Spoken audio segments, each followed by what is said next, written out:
তো হাই বন্ধুরা, আজকের আবার একটা নতুন ভিডিও নিয়ে চলে এসেছি। তো আজকের ম্যাগনেট খুলে গিয়েছে, ম্যাগনেটের পেছনের সিটটা খুলে গিয়েছে। এটা হচ্ছে 2226 পিওরিওর। তো কিভাবে রিপেয়ারিং করি তো তোমরা দেখো। তো প্রথমে আমি পেট্রোল দিয়ে দিচ্ছি, পেট্রোল দিয়ে পেপারের চার সাইডে পেট্রোল দিচ্ছি, দিয়ে আস্তে আস্তে খুলছি। দেখো কি সুন্দরভাবে খুলে যাচ্ছে।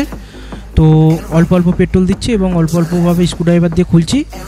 তো খুব সুন্দরভাবে খুলে যাবে, তোমরাও বাড়িতে চেষ্টা করে দেখতে পারো। তো কাস্টমার বলেছিল যে পেপার যদি ছিঁড়ে যায় তাহলে পেপার পাল্টে দিতে, তো আমি চেষ্টা করলাম পেপারটা বাঁচানো, সেই জন্য এরকমভাবে খুলছি। তো এতে খরচাটা একটু বেশি হয় ঠিকই, কিন্তু পেপার অরিজিনাল পেপার যেটা সেটা থেকে যাবে, সেই জন্য আর কি এরকমভাবে খোলা। তো দেখো তোমরা কীভাবে কত সুন্দরভাবে খুলে গিয়েছে। তো এবার হিট দিয়ে আমি স্পাইডারের সাথে পেপারটা আলাদা করছি, যে আটা দেওয়া ছিল সেই আটাটা আর কি ছেড়ে যাবে, হিট দিলে নরম হয়ে যাবে। তো সেইভাবে খোলার চেষ্টা করছি। তো তোমরা দেখতে পাচ্ছ খুলে গেছে। এবার আমি লিড ওয়্যারটা টার্মিনাল থেকে খুলছি। তো খোলা হয়ে গেছে। তো আমি এবার এই যে স্পাইডারের যে এক্সট্রা আটাগুলো আছে সেগুলো আমি খুলে দেবো হিট দিয়ে। তো তোমরা দেখতে পাচ্ছ আমি হিট দিচ্ছি, হিট দিয়ে খুলে দিচ্ছি, খুব সুন্দরভাবে হিট দিয়ে খুলে দিচ্ছি।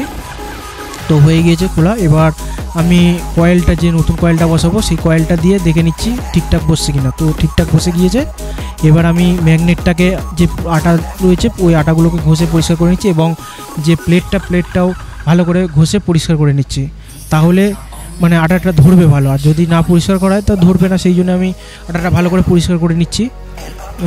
তো এইটা আর কি খুলতে হয়েছিল পেপারটা না খুললেও পেছনে প্লেট লাগানো যায় অনেক সময়। তো এই 2226 মডেলে একটা আলাদা করে চাকতি দেওয়া থাকে তো সাইডে, ওর জন্য পেপার না খুললে এই পেছনে প্লেটটা লাগানো যায় না, সেই জন্য আর কি পেপারটা খুলতে হয়েছিল। তো তোমরা দেখতে পাচ্ছ আমি সিট 7 নম্বর আর 10 নম্বর মিশিয়ে এই সিটগুলো, পিভিসি সিটগুলো লাগিয়েছি চারদিকে।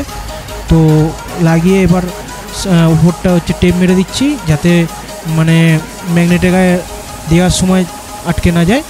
তো এবার আমি এয়ারটাইট দিচ্ছি। তো পরিমাণ, যতটা পরিমাণ দরকার ততটা পরিমাণই দিতে হবে, কম দিলেও হবে না এবং বেশি দিলেও হবে না। তো যতটা পরিমাণ দরকার ততটা পরিমাণ দিতে হবে। তো আমি সেরকমই করছি। তো এইখানটা তোমরা যেটা স্লো জোরে সেই এয়ারটাইট তোমরা দেবে, তাড়াতাড়ি জুড়ে যায় সেই এয়ারটাইট তো দেবে না। তো আমি ম্যাগনেটটা ভালো করে পরিষ্কার করে নিয়ে এবার ফিটিং করছি। তো এবার স্ক্রুড্রাইভার দিয়ে সাইড মেজারমেন্ট করে লেগে গেল প্লেটটা। তো এবারেও আমি দেখলাম যে একটু লুজ রয়েছে চারদিকে, তো তার জন্য আমি আরও এক্সট্রা দুটো একটা সিট দিয়ে দেবো। এখানে 10 নম্বরের সিট চারদিকে একটা করে দিয়ে দেবো, চারদিকে চারটে দিয়ে একটা করে দিয়ে দেবো। তো এই দিয়ে দিচ্ছি, তোমরা দেখতে পাচ্ছ। আর এই দেওয়া হয়ে গেলে আমি স্ক্রুড্রাইভার দিয়ে সরিয়ে আরও একদিকে, মানে চারদিকে দিচ্ছি। তো একদিকে ঢিলা আছে সেদিকে সহজে চলে গিয়েছে, এবার যেদিকটা টাইট আছে ঠিক আছে সেদিকটা স্ক্রুড্রাইভার দিয়ে চেপে আমি দিয়ে দিলাম। তো আপাতত হয়ে গেছে। এবার পরের দিনকে শুকনো হয়ে যাওয়ার 24 ঘন্টা পরে আমি আবার এই সিটগুলোকে খোলার চেষ্টা করছি। তো সিটগুলো আর কি সহজে কিছু কিছু জায়গায় খুলে যাবে, এবং একদিকে যেহেতু টাইট হয়ে আছে সামান্য হেরফের হয়, তো এটা খোলা যাচ্ছে না বলে আমি লাস্টে বক প্লাস দিয়ে খোলার চেষ্টা করব। তো তোমরা দেখতে পাচ্ছ এই বক প্লাস দিয়ে খুলছি। তো বক প্লাস দিয়ে খোলার পরে সহজে খুলে গেল। তো আমি ব্লোয়ার দিয়ে ভালো করে ভেতরের ময়লা টয়লাগুলো পরিষ্কার করে নিলাম। তো এবার কয়েলটা বসিয়ে দেখে নিচ্ছি ঠিকঠাক বসলো কিনা, মেজারমেন্ট করে নিচ্ছি কতটা ভেতরে দিতে হবে কয়েলটা। তো মেজারমেন্ট করে নেওয়ার পরে এবার আবার ওই 10 নম্বর সিট দিয়ে, পিভিসি সিট দিয়ে আমি ভালো করে টাইট করে নিচ্ছি, মেজারমেন্ট করে কয়েলটাকে টাইট করে নিচ্ছি ভালো করে। তো 10 নম্বর বা 7 নম্বর যেরকম লাগবে টাইট করতে সেরকম তোমাদের সিট দিতে হবে। তো সেরকমভাবে সিট দিয়ে আমি টাইট করে নিচ্ছি, এবং যে কয়েলের তারগুলো সেগুলো যেন টার্মিনালে সমান থাকে সেটা তোমরা অবশ্যই দেখে নেবে। তো আমি চারিদিকে 7 নম্বর এবং 10 নম্বর পিভিসি সিট দিয়ে ভালো করে একদম টাইট করে নিয়েছি।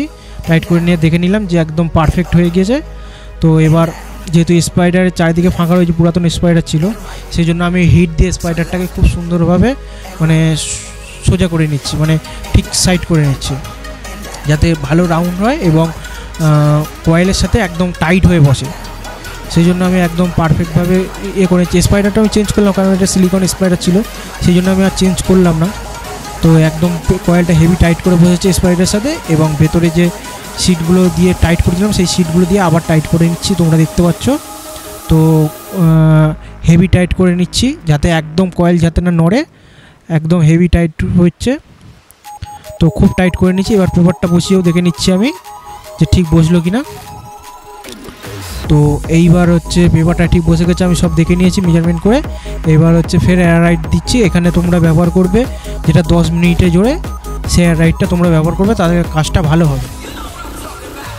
তো আমি এয়ার রাইটটা মিক্সড করে নিয়ে এবার ফার্স্ট স্পাইডার এবং কয়েলের সাথে যেটা ঠিক আছে ওখানে দিচ্ছি, কেননা এটা যেহেতু 600 ওয়াটের স্পিকার, তাই জন্য খুব ভালোভাবে আঠাগুলো দিতে হবে। তো তোমরা দেখতে পাচ্ছ আমি মানে কতটা করে আঠা দিচ্ছি, তো তোমরাও এতটা করেই আঠা দেবে।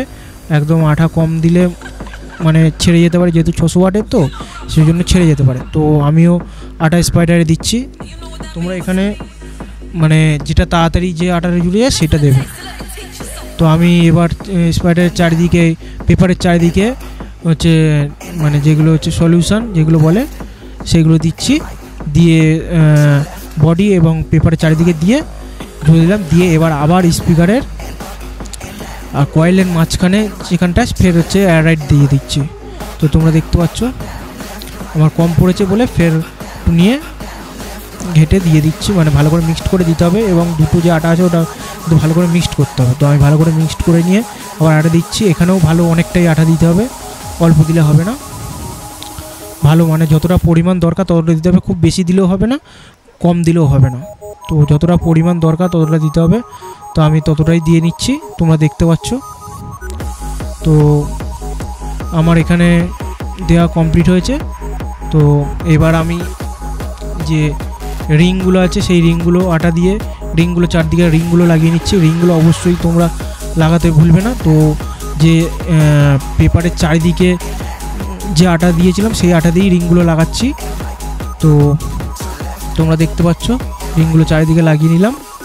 এবার আমাকে রেখে দিতে হবে উপর করে কোনো একটা জায়গায় চাপ দিয়ে রেখে দিতে হবে। তো দেখতে পাচ্ছি এরমভাবে রেখে দিতে হবে। এরমভাবে আমি 24 ঘন্টা দিয়ে রেখেছিলাম। তো এরমভাবে 24 ঘন্টা দিয়ে রাখতে হবে, তাহলে ভালো স্পিকারটা মানে সেটিং হবে ভালো। তো তোমাদের ভেতরে দেখাই কতটা স্পাইডার এবং পেপারের সাথে কতটা আঠা দেওয়া আছে। তো তোমরা দেখতে পাচ্ছ আঠাটা দেওয়া কতটা, তো অতটাই পরিমাণ আঠা দিতে হবে যেহেতু 600 ওয়াটের। তো আমার কমপ্লিট হয়ে গেছে। তারপরে 24 ঘন্টা পরে আমি দেখাচ্ছি যে কত সুন্দরভাবে ভেতরটা জুড়ে গেছে, এবং তোমরা দেখতে পাচ্ছ ভেতরটা কত সুন্দর জুড়েছে, এবং উপরেও তোমাদের দেখাচ্ছি যে পেপারটা কত সুন্দর হয়েছে। তো তোমরা দেখো এই উপরটা 24 ঘন্টা পরেতে খুলে দিয়েছি, মানে চারিদিকে যে পিভিসিগুলো, এবার দেখো কত সুন্দর পাঞ্চ নিচ্ছে। তো এই পর্যন্ত আজকের ভিডিওটা। যদি ভালো লাগে লাইক, শেয়ার এবং সাবস্ক্রাইব করে দিও আমার চ্যানেলটাকে। Bye bye.